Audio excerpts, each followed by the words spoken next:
Okay. Welcome to Four Brewers. My name is John Holzer, and as always, I'm joined by Jason Harris And Greg Nagel. And we're here once again with Jesse Friedman, formerly of Almanac Beer Company and currently of Fava. How you doing, Jesse? I'm doing good. Good. And we've got some beers from your cellar. From my cellar. You're not part of a brewery anymore, but you're still kind of a beer geek, I would think. Yeah. Yeah, a little bit. Okay. And I guess. Warm welcome, guys. Thanks. I just moved from San Francisco to LA, and I had to drink an awful lot of my cellar on the way down. So like literally, 8 hours. Yeah. Yeah, that 5-hour drive. You're just like, welp. So these are pulled from the thinned herd. This is the exclusive collection of deep Friedman cellar deep cuts. The ones that you didn't drink in the back of a U-Haul. Like, That's correct. They can't arrest me back here. No, I think you did a podcast for a hot minute, and one of those, I think you were at Cellar Maker, or you're talking. I interviewed the cellar maker guys in my kitchen. Yeah. So that's how I found out about Cellar Maker. That's how you found out about cellar maker? Yeah, I'm not like, I don't get their beer down here, but that was a while ago, though. That was like we're all 4 years ago. Yeah, we're getting old. It was a very short-lived podcast. It turns out I was way too busy for that. Yep. So, turns out running a brewery, very time-consuming. A little bit.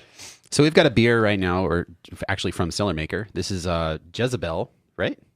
Yep, Jezebel. It is a Brett Saison. I believe it was the first Brett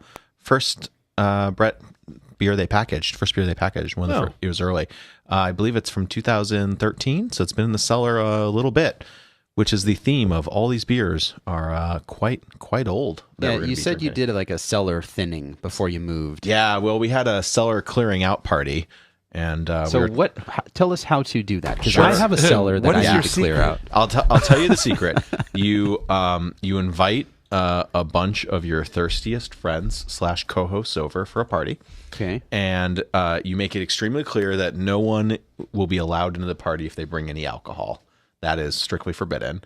And then what I did is, you can't see this at home, but is now being poured out of a lambic basket, which is so sophisticated. Yes, we have a basket. And so what I did is I pulled all the beer that I wanted to drink, which was maybe 5-6 cases worth of beer I pulled out. I put all of that on ice and then instructed everyone to help themselves to the beer, open anything they want. And then every 20 or 30 minutes, I'd come by the beer table and dump everything that was open. Oh, God. Okay. And force. And then people come back and be like, I'm still drinking that. And I'm like, I don't care. You dump everything that's been opened, and then that forces a new round of beers to be opened. That's a good idea. And because people will sort of linger and try stuff, and that was not the goal. The goal was a lot of this is old. A lot of it's expired, oxidized, not so good. But there were a few real winners in there. I put some nice rare beers in there too. Yeah. Few loons I wanted to drink and share. I thought we should have some nice rewards for people coming to sacrifice their palates for the party. That was honestly my idea with doing, like, I've done like I think 2 so far, and I mean to do more, but I did 2 like brewery blowout episodes, and actually I got feedback from one guy, random commenter, who he was basically accusing me of bragging about how much beer I had, which I'm like, you're missing the whole point of this, dude. Like, I'm bagging on myself. Like, no, you have a real brewery He's a problem. I do, yeah. and I that's why I when I did the first video, I was like, look, I have all this beer. I need to do something with it. So rather than just like me sit alone, I'll sit alone with a camera. Also an option. And so, I mean, it's really good because it's 50-50 so far with the videos that I've done for good to bad beer. Mm-hmm. But it is a very quick way to open many bottles, and then I have multiples of those bottles. So if that bottle's bad, it's probably safe to say I could throw out the other bottles too. And it's a really quick way to clear it out. So that was. But it's hard. It's really hard to open beer exclusively for dumping. That is challenging, especially when you've been like working hard at building the cellar and making poor purchasing decisions that you have to explain to your significant other. And so the party is a great way because I mean beer should be fun. Beer should be enjoyed. Sure. Beer should be celebratory. And so I think the sort of blowout, let's just try it all is a fun way to do it. But yeah, the coming by and clearing the decks every 30 minutes of the party, that's the essential to making sure that another 20 or 30 bottles get opened. And it doesn't matter if the beer was good. You got to move on to the next one. Yeah. So yeah, I thinned probably 3/4 of the herd of my cellar. It got big and pretty. Do you have like unwieldy. a bell or something that you ring if like a hazy bell? Like if a beer was really good, you're like ding ding ding ding ding. Everybody come over here and try this one that's really fucking good now. And I don't know. That's No, the good ones take care of. There's no good beers or bad beers. He's like, There's none just of them beer were- that has to go away. None of them were good. That's my secret, Captain. None of these beers are good. So what do you think of this? This is Jezebel? everything I like about a Brett Saison. Yeah, this is really all in a nice. nutshell. It's got the funk. It's got not the funk. I would say break down the funk. What is the funk? To me, this has that sort of tropical Brett aroma that I really like. A lot of fruit. It's not hoppy at all. The beer is bone dry. It's like maybe 30% funky and 70% fruity. So there's sort of an undercurrent of sort of fermenty funkiness in there. I need a better word than funky for this. Yeah, exactly. I am getting a little bit of an undercurrent of like the barfy character. Okay. It kind of comes in on the finish. I catch it on some Brett beers that, and I feel like I get that character where other people don't. I don't know what. Would you call it like candy barf kind of Yeah. like a note, right? Yeah. Butyric acid does have a sweetness to it, which makes it like it hits your palate. If you were to drink it with your nose plugged, you would perceive it as sort of sweetened, like a desserty sweet.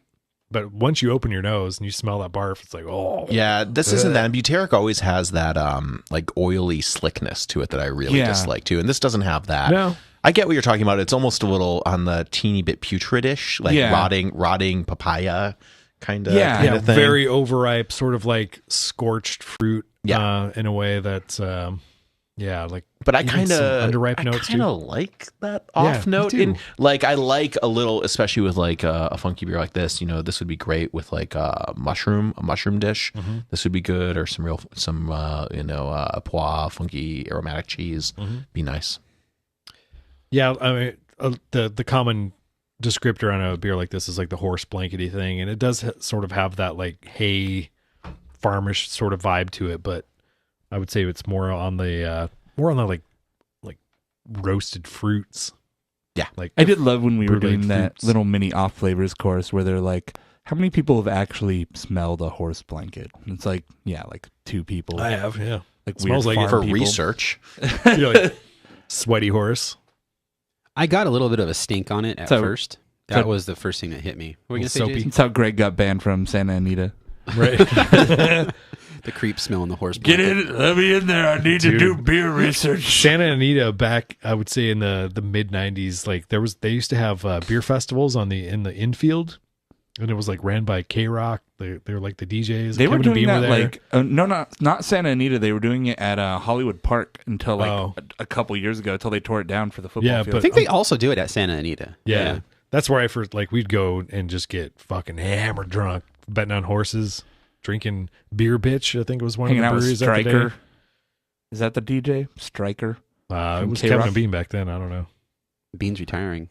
Oh, really? I Yeah. don't listen to their show. Yeah. I only listen to beer podcasts now. I listen to mostly tech I listen to podcasts. wine podcasts now. I only Of course listen to you Mountain do. Goats.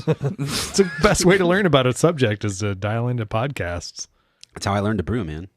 Yeah, absolutely. I only listened to last podcast on the left, which is brought to you by Quip toothbrushes. Quip has a little buzzer. Make sure that you're switching at the right time. Go to quip.com/LPOTL. Yvonne listens to that podcast, and I can't stand it. That's so good. I don't like it. I like the beer overall. I don't really have much to say about it, though. It was good. It's nice, right? Yeah. I like Yeah. it. I think it's held Saison, up dude. pretty nicely for its age too. It's the other piece. How old is it? 2013. Oh, okay. Yeah. Fuck yeah. Yeah, for 6 years old, fuck. Yeah. That's really good for 6 years old. So let's try a beer from 2012. So it's 7 years old 7 now. years Little old. brewery called a Russian River. Right. So back when, this might be like first generation of the 375 bottles, maybe something like Isn't that. the label blue now? No. No, Oh, it's not. Okay. you're I'm thinking of supplication. Supple. So this is a 2012 Temptation. So this is their Chardonnay barrel aged sour blonde. I This probably have might a be couple weird. bottles of that kicking around in my cellar, too. Oh, it's got a nice pop to it. I know I definitely have supplication because, like, for a month I was like, I gotta get supplication. And then I never opened it. Turned into Slipknot. Talk about early beer wine hybrids. This is one of the first. Is this that made I've with ever had. Chardonnay grapes, or is it I just? think it's just barrels. No, it's just the barrels. Okay. Because originally, back old enough to remember, back when Russian River was known for sour beers, not for IPA. This Definitely get some oxidation on there. Yeah. For me, I feel like when Consecration was still in big bottles, they were still the Pliny the Elder brewery, though. That was what I had heard of them for. I feel like that's right around the time this switch happened. But of course, I don't know when. I don't remember when they started bottling Pliny versus the switch to the 375s. Probably around the same time, though. I get a little bit of a Cheerio note on the nose too. Cheerio, John. I get cherry pit on the nose. Cherry? Yeah. Really? Yeah, a little amaretto kick. Yeah. Huh. It smells very like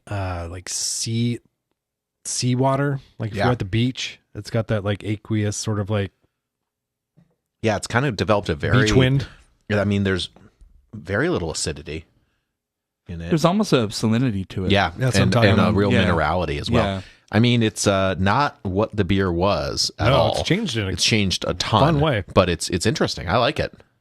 I'm I absolutely. wouldn't drink it every day, but I think it's a nice one-off. I was thought this was gonna be like just like tooth enamel stripping, but no, it's got a little Kalamata olive on the finish. Too. Yeah. That same sort of briny note. Mm-hmm. It definitely has I think, more than I remember having this, I feel like there's a white wine character to this that it seems like it's cutting a little thinner and a little tartar than it would have been. I think the fresh. acidity is great. Yeah, Yeah. it's makes you like just gush with saliva.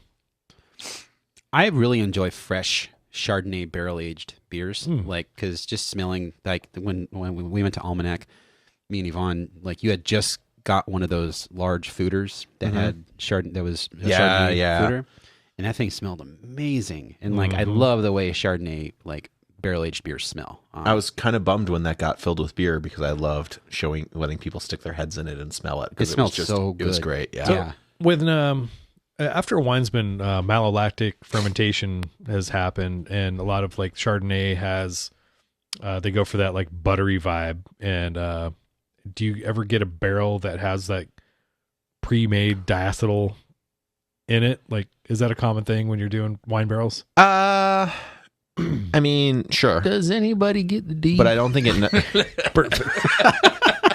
Finally. I know, right? You can definitely get it, but it's not the kind of thing that'll throw it way off. It doesn't necessarily indicate where you're going to get it the other side. Is the malolactic fermentation diacetyl different from like, I don't know, crazy beer diacetyl? That is a question above my pay grade. Yeah, I don't know. Yeah, I don't know. I'm just curious. Yeah, I don't know. I'll ask a master somm. Or Ask something. a winemaker. I bet Matt would know. He's pretty good with diacetyl. He's You know a what Matt would diacetyl probably master. say? He would probably say something like this. This is like cheesy dong. Fucking This is the D game. Matt Becker. We miss you, buddy. Oh, man. Oh, Matt. Matt. I agree with everyone though. This beer This is phenomenal, held man. up very well. This is really nice. It did change into something else, but it makes me want to buy a fresh bottle and just drink that because this is a great beer, like fresh. I mean, ironically, I brought all this extremely old beer. I don't actually love overly aged beer. My general advice to people was always, if you want to age a beer, we're talking 6 to 12 months for a lot of stuff. 1 year. And and after that, you can get really great results, but you're kind of tempting fate in a lot of ways. It's a fight against oxidation, and that a good beer should be ready to drink when it's put in the bottle. In my opinion, honestly, you almost never are ending up with better beer. You will end up with different, sometimes still good beer, but aging beer, in my opinion, you're not doing it any favors. It's not a product that really does well sitting. It's fun to try the older flavors and stuff, or the weird developments in an older bottle, but I can't think of any reliable, like, oh, this beer, but you put 2 years on it. And, Vertical tasting's fun. yeah. But it's like it's a intellectual exercise, an educational exercise. Yeah. It's not about, oh my God, this is getting better and better and better. It's about, oh, you should age this for 1 year. I did a 20-year Anchor Christmas vertical. Oh, Jesus Christ. And everything above 6 years tasted old. Yeah. Oh, Huh. that's a bummer. I've done like typically great when I've beer. done stout verticals, it'll be like a year ago, this one's really good. 2 years ago, well, I'm kind of falling off a little. 3 years ago, that one's worse than that, even worse than the last one. 4 years ago, oh, it's getting even worse quicker. Like it's just the Yep. older it gets, the worse it gets. I found a 2010 Inker Christmas Magnum when I was going through, and I decided not to bring that one with me. Are you guys ready to move on to our next beer? Do it. Yeah. I have an even Watch your eyeballs. older beer here for you. Like the label's falling off. That I have a story for. So Oh. Does this one I go think in the goose basket? This goes in the goose basket. So this is an actual whale because I felt like you're all nice boys and I don't know should if bring you a it'll nice fit. beer. That's Thanks good. for There'll be whales here. There you go. thanks, you goose basket. This is a Dre Fontaine. It's a Dre Fontaine Armand 4. Oh, fuck. From 2011. So he had just built the new Dre Fontaine brewery. And so he did the first 4 beers that came out of that brewery were a blend, including the first beers he ever brewed on site with outside base lambic. I think it comes from Boone usually Yeah, there. yep. And so I helped apply all the labels on Oh, site. wow. Oh, shit. And this bottle is signed by Armand as well. And that is why the label is falling off, is because I am not very good with a glue stick, it turns out. But yeah, so this is packaged in 2011. I think there's a strong argument to be made that Dre Fontaine's the best goose blender Oh, in the fuck yeah. world. Really, really incredibly I've never talented. had a bad Dre Fontaine in beer. On Untapped, they have different seasons of this. This is beer. the spring. Okay. Well, Because it they even have summer, fit. autumn, spring, and winter. So That's got a stubby butt. Thank you. that's what she said. It's got a stubby base. Ooh, that is dark. What about you, Greg? Let's talk about your I don't big know. butt. Yeah, that's not going to fit in there. Oh. It won't even fit in the goose Too basket. thick for the goose basket. You know what they say? Too thick to fit in the goose basket. Oh, that smells so good. Oh, I'm so excited to drink this beer. Cheers, Cheers. Jesse. I mean, I Little just son of a bitch. really genuinely Oh my believe God. in goose as being the best beer in the world. Guess I the agree. rating for this beer on Untapped. 1,000. 4.7. Is that high? That's very, very good. That's On very 1 good. to yeah. 10 or 1 There to was 100? there was like one guy who was like, "This is a 1 3." to 5. So again, it's got that sort of sea-like character on the nose. Yeah, I get that. I also get like a preserved lemon note coming through. Thank you. Yeah, on the fruit side, there's definitely like some fruit zest and yummy stuff like that. So yeah, they did 4 Ooh. blends, released them quarterly, one after another. So this was the spring release. It's surprisingly orange. Yeah. It's not like a super blonde beer. You get a little bit of like a cheese character on the nose. The head is very Oh. tight bubbles. I'm not going to play that for that. Well, this would have been re-fermented in the bottle for at least a year before it was released. That smells But good. really creamy looking head on top though. It has that classic goose nose that like there's a little bit of like lemony tartness. There's a little bit of mineral character to it. Just smelling it. The thing about a goose is it should always smell and taste fresh. And this definitely still, for how old it is, tastes and smells fresh. Yeah, in the finish, I get a little bit of oxidative character that kind of pulls the flavor short, I feel like. But it adds kind of also a nice minerality to it, too. Yeah, there's a lot of mineral character to it in the lemon It's thing. weird drinking this beer because it activates all the like the taste buds on different parts of your tongue in like different parts of the beer. It's kind of as it's going through your palate, your tongue's like, all right, yep, this part activated, and it kind of just it makes it really interesting. It's flipping over the dials on them. Like, bloop. Yeah, exactly. Yeah, this one's flipped. You said you're sensitive floppy. to oxidation, right? Mm-hmm. Because I don't get it at I don't all. Yeah, get I'm any not really oxidation. getting This any. tastes oxidation. I mean, fantastic. I think it tastes fantastic, but I think you look at that color, it indicates a little bit of oxidative. Okay. And I think that, especially in the finish, it's sort of just like the finish should normally it's more of like a lingering kind of finish. It's and this muted. just sort of it just sort of clenches up a little bit. But super nice. I'm clenching right now. We're gonna drink this entire bottle for Oh, sure. fuck yeah. It is a shame that the only like the most lambic basket qualifying beer we've ever had doesn't fit in the lambic. It's Yeah. a special bottle. I'm going to talk to Gabe Gordon about that because that's where I got this. Too That thick. is a classic. That's the right basket though. Betty wants some. Smart dog. Now there's someone at the door. Should I I saw him- glass of goose, please? saw him Probably a walking up. delivery or something. Glass of goose, please. Let her out. Oh man, this is rad. You got the signature on it. And Armand's a super cool dude. He was out here for that Shelton Fest back in the day. Yeah, he's very much the like tortured artist, you know.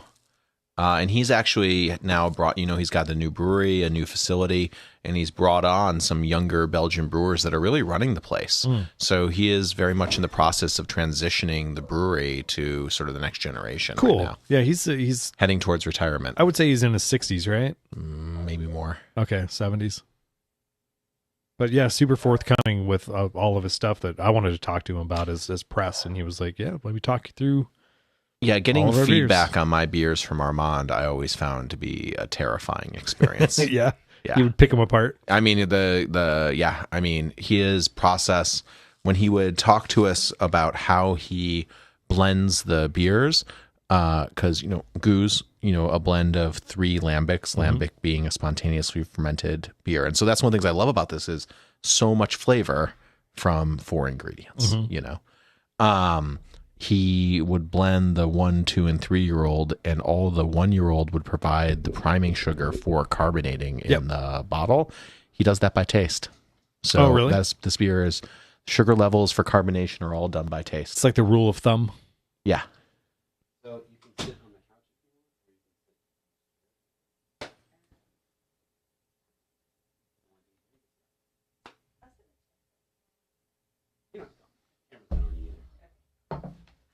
Hello.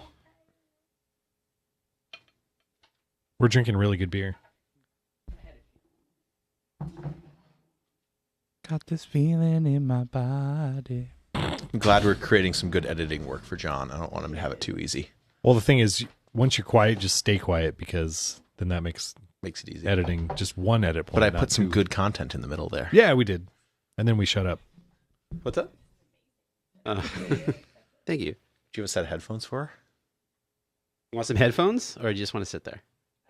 Okay. All right. We're doing it live. What, Betty? What are you doing? Jesse wants all of the dog's attention. I and do. The dog is like giving Jesse no attention. It's hurt. It's hurt. It's very hurtful. And after I gave you a pepperoni, You're too thirsty. So thirsty for doggy goose. So where were we? we're talking about this beer, and we're talking about the fermentation of it. I'm just curious how like neutral his oak is. I think extremely neutral is. I don't is get my- any barrel character on No, any I of these. don't. I don't think so either. I think all the flavor is really being generated by the fermentation. And I wonder when he's blending, is he more like these are all good barrels, and I'm just pulling out really shitty stuff, or you know, is he using like 10% of like a huge pool of barrels, or is he using like 90% of them? My impression is that it's driven by the very, very best barrels are what make up goose, and then you'll fruit things that are a little bit lesser than. Oh, okay. Because you can cover up. I mean, we're not So talking Creek about is- flaws, but the goose is the prize. You know, that's the peak top of the pyramid. For sure. I never knew that, but I could see people adding like cherries or, you know, the raspberries to cover up obvious flaws. Nah, not so much cover up flaws. It's more like It's not perfect. acceptable. Right, You know? okay. Not. I don't want to say not perfect, but the goose gets the very, very, very best. Gotcha. Awesome. This is so good, dude. Thanks for bringing it. Mm. Gets the USDA choice, not the prime. It's but- prime. Exactly. It's the mignon. Yeah, I think I got this in 2011 or 2012 when I went over for a tour to Goose. But we helped label these as well as bottles of the first release of Intense Red. Why did Okay. you help label? Like, what's the story behind that? Free label. You know, why pay people when you can get volunteers? Is it to just do something they do? It's because I was with Pete Schlossberg, who's better known as Wicked Pete, who's good friends with a lot of brewers over He was on there. your podcast as well. Yep. Yes, he was. All the big beer stars. That was a great story, though. And so That was like my he, go-to beer back in the day. yeah, so we went to there. It was the day before Tour de Goose, and they were in a time crunch to get everything ready for the big open house the next day. And so we all got put to work helping label everything that was going on sale. Dang. So we were talking about Scott Windsor earlier, and he's just booking a trip to Belgium right now, going with Shelton Brothers, who's offering these like micro trips, Awesome. like guided brewery tours. And I'm like, fuck, how did I not know about that? That sounds so amazing. All right. If you're a Shelton brother, what kind of accent do you have? Probably Boston. Boston? Yeah. All right. Like they Yeah. drink at the Haba. Bye Haba. What accent were you thinking, Jason? I don't know. It's I'm Scott Shelton. Hey everybody, I'm Bill Shelton. That'd be pretty good. I don't know. Bill Not Shelton. full Goodwill Hunting accents. Just like I don't even know if they have accents. They're just kind of like dudes. They have a Anyways, YouTube channel with a lot of good check out content all of on our there. fucking goose on. Definitely check out Shelton Brothers YouTube channel. They have like brewery tours from like brewers in Scotland and stuff like that who are doing some really cool stuff. Like I don't know, check it out. So what's up next? I don't want to get let's, away from this beer too quickly, but We'll keep it in the I'm bottle. going to set this Yeah. glass aside. Yeah, we'll come back to that. Let's drink something that's not beer. Let's change it up. Oh, sweet. So I brought Speaking of also goose. in the cellar. I brought some special treats. So this is a bottle of Armand Spirit. So A little around eau de vie. yeah, this was around 2009, 2010, I believe. They had what was called the incident, where a thermostat failed in his main warehouse, housing basically his lifetime supply of aging goose, and the thermostat failed. About half the bottles exploded on site, and the other half were deemed unservable. So Armand, being extremely resourceful, got a master's distilling license and then took that ruined goose and distilled it to create this Armand Spirit, which they then sold and saved the brewery from collapse. That's fucking amazing. Yeah. So it's a clear spirit, but it's just distilled goose. And that's it. So yeah, an eau de vie is basically, I think it translates to like water of life or something like that.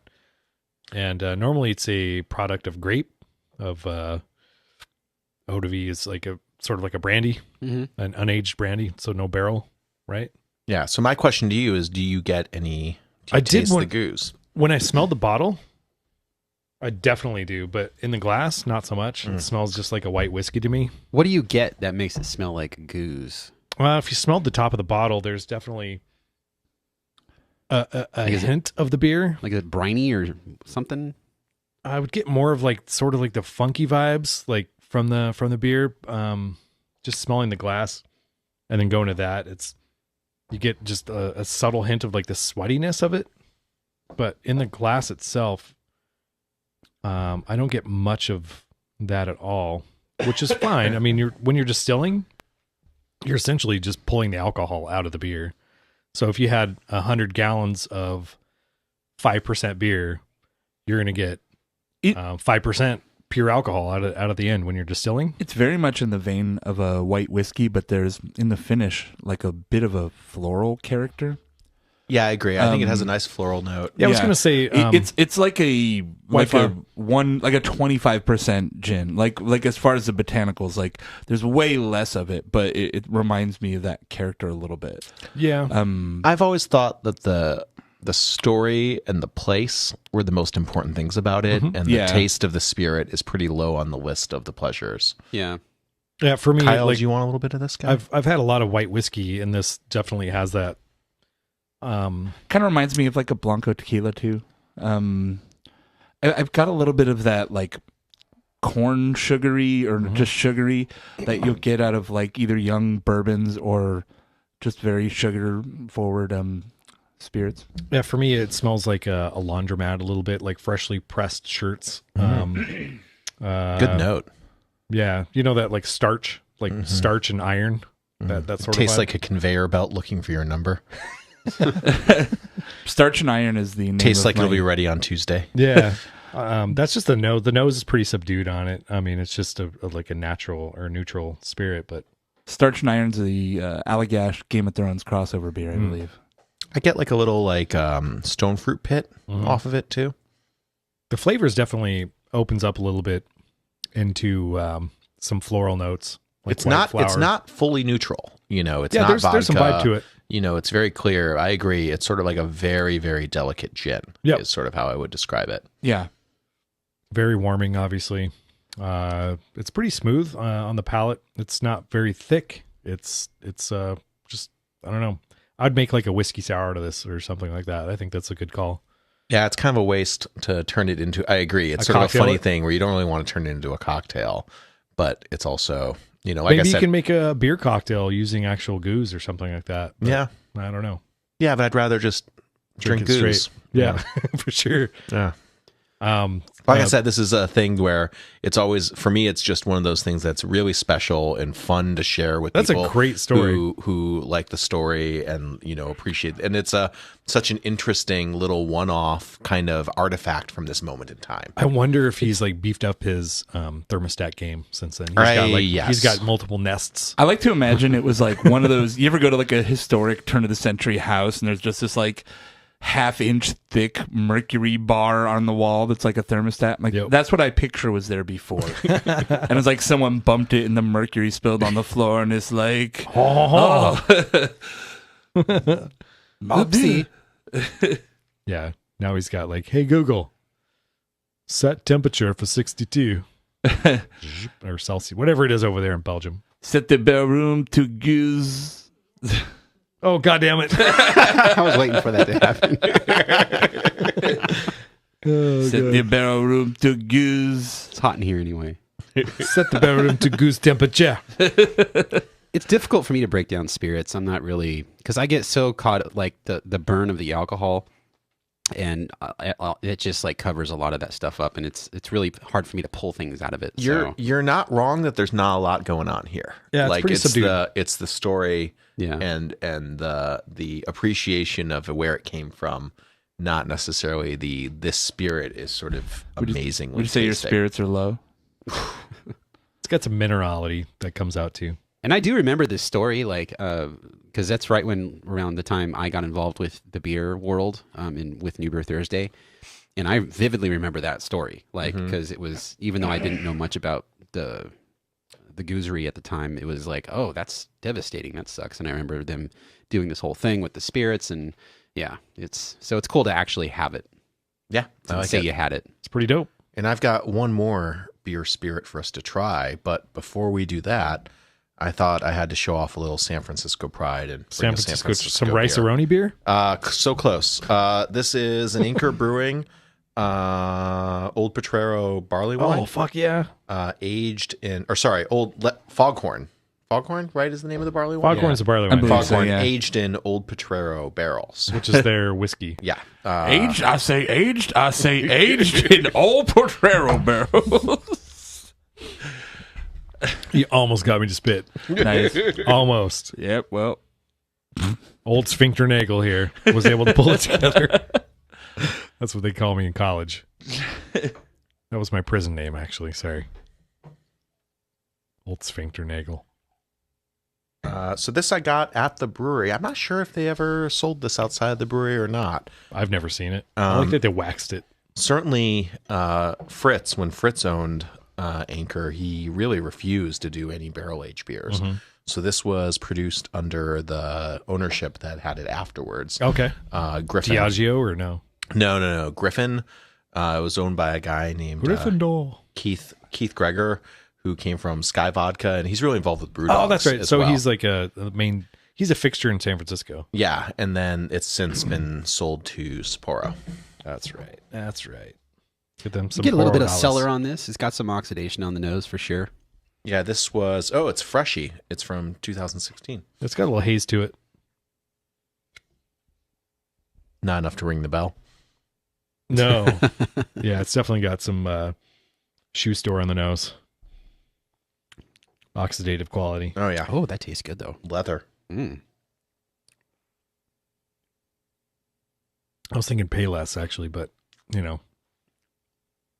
I mean, it's sweet, but it is. it's seen better days. It's like dusty. yeah. Yeah. Dusty, Kinda. gritty. yeah. Yeah. It's not. It hasn't fully taken over. Like it's not cardboard piles like some of the really old beers, but it's definitely a big player in the flavor. Yeah. But fun story though. Mm-hmm. And I'd pair it with some rice-a-roni. Sure. it's lingering super bitter on the palate. Do you have any other San Francisco food references, or just this one? How about some sourdough? Hungry Bear? I don't know. San Francisco food. Thirsty Bear. Mecca. Sourdough. Go good with some San Francisco fortune cookies. Some Ghirardelli. It's got caramel Ghirardelli notes on chocolate. the flavor, but it's a little thin. A little over the hill. It's like a... Dusty is a good way to describe yeah. it too. Yeah. It sort of tastes It's a little like a vintage. Lombard Street. Yeah, a little curvy. Yeah. Kind Downhill. of got like a vintage bookstore kind of thing Yeah. going on. I feel like not papery exactly, but like a little just Old and dusty. old and dusty. Yeah, that's what a vintage bookstore Yeah. smells like, tastes like. Well, I've never tasted a vintage bookstore. Oh, you should but try it. You're Love it. vegan. You should.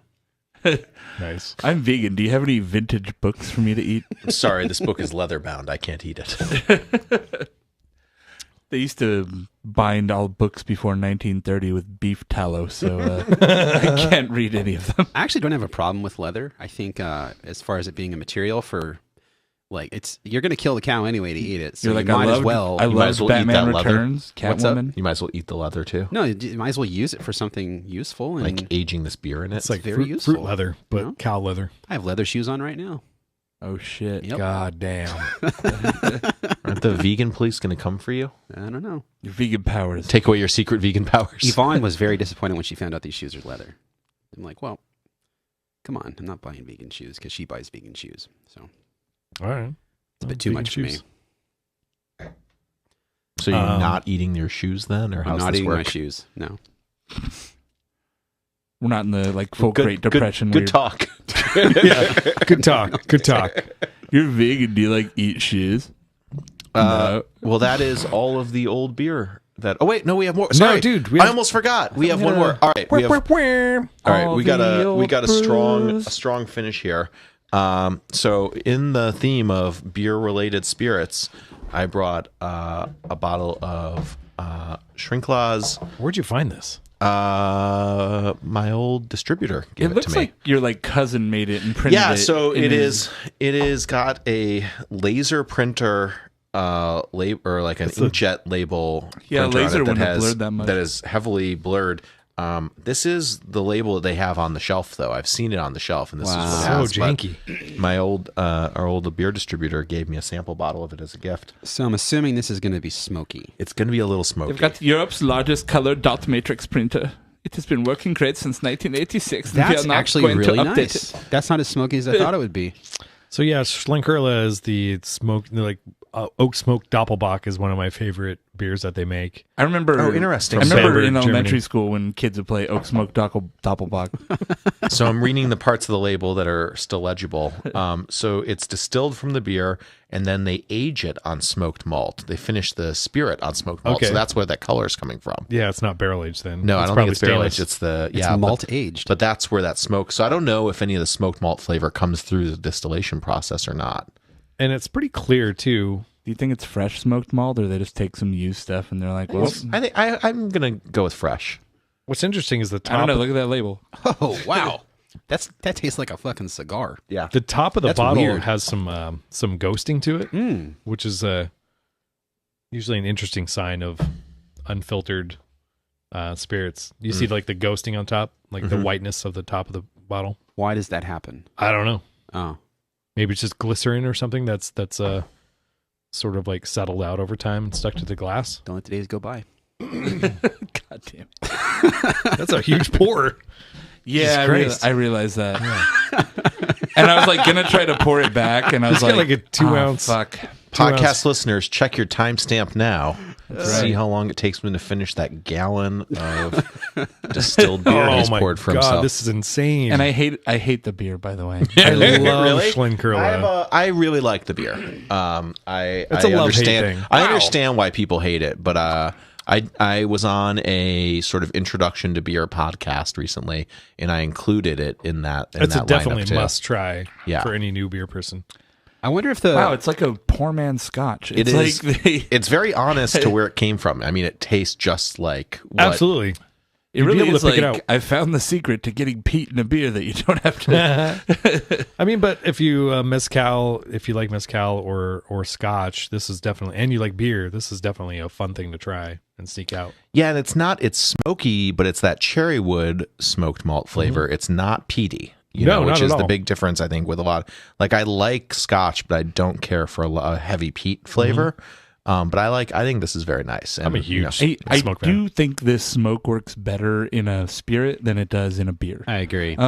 Like I hate smoked beer, notoriously on the show.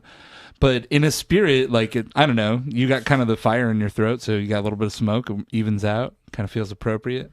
I wonder if, since this was aged on malt, if it picks up any like tannic qualities from the husks.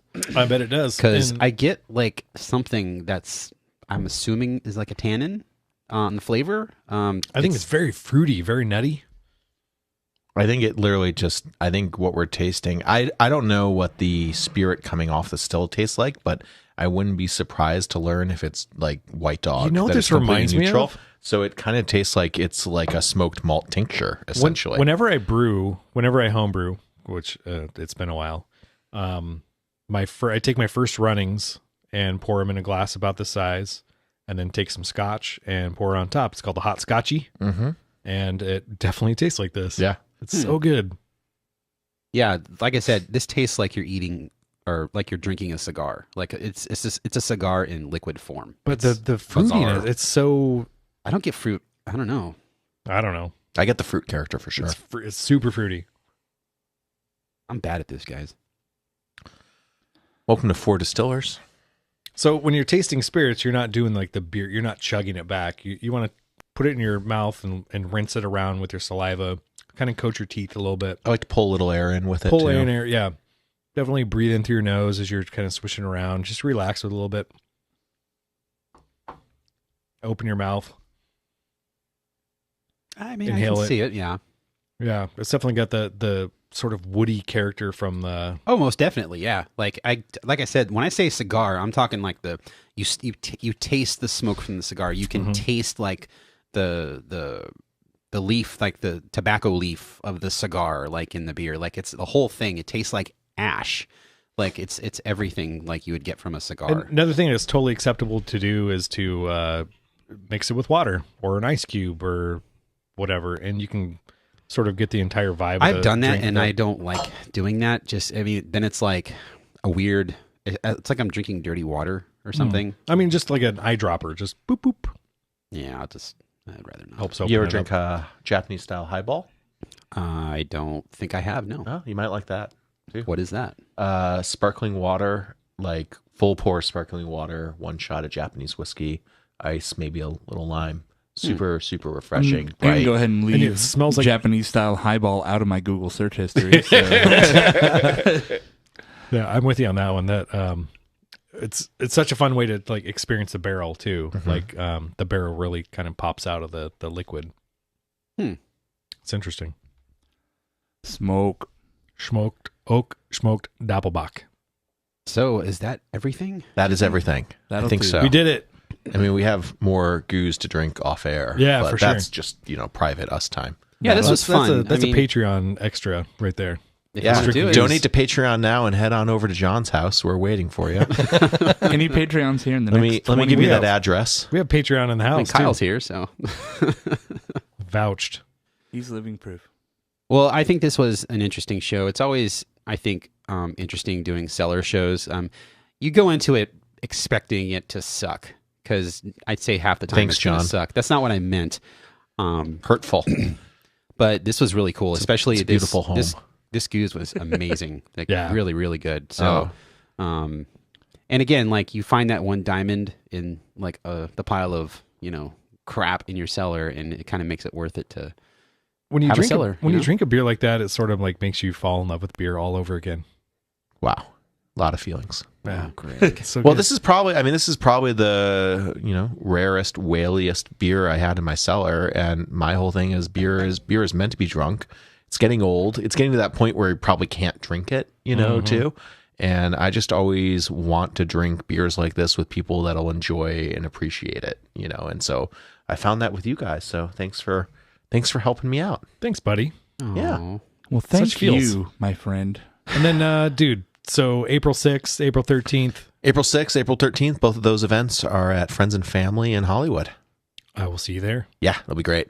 Cool. Well, thanks again for hanging out with us in the studio, Jesse. It's been fun. It's been a long time coming, I think, because you were like one of the first people to ever reach out. You were the first person to reach out when we started Four Brewers to say, I want to be on the show. And for me, that was like, oh, okay, cool. Like, I feel good doing this now. I'm OG from back in the New Brew Thursday days. You left the first review on iTunes for us. Wow. Wow. Yeah. Hope it was positive. It was. Matt Becker's sex Nipples. appeal cannot be denied. Yeah. That's what you said. Sex appear.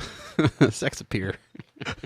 It appears that Matt Becker has sex.